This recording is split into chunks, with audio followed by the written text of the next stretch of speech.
Well, howdy there, Internet people. It's Belle again.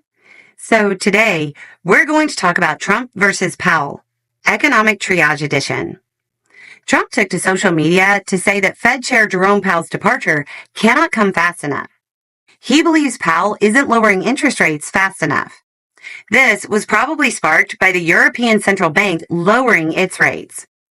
Powell is leery of cutting interest rates, which is a primary tool the Fed uses to control inflation.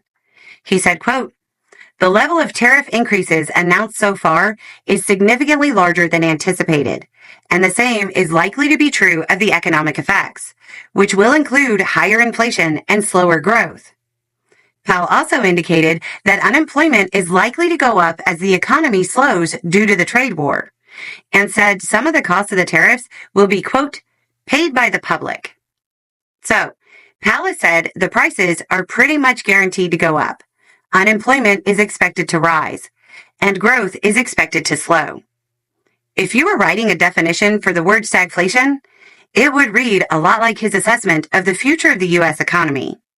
So, the obvious question raised by this is, why are the EU and the U.S. central banks dealing with it differently?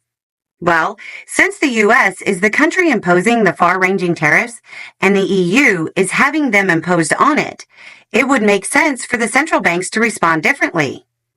Even the EU's counter tariffs are more narrowly tailored, which lessens the across-the-board price increase likelihood. They also aren't imposed on basically every country in the world. The EU's concern is slowing growth, which means it makes sense to cut interest rates to make borrowing cheaper and speed up how quickly money changes hands. That might boost their economic growth.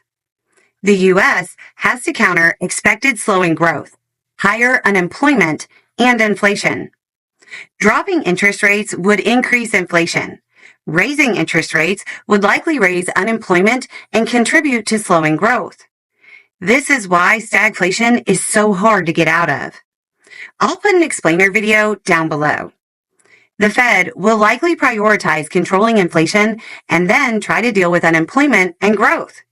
The reason is simple. If they don't control inflation, even the employed won't be able to afford purchases, which slows the economy, which leads to more layoffs, and the cycle continues.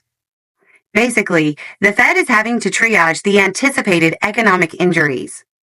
The Chicago Fed president said, quote, "A tariff is like a negative supply shock.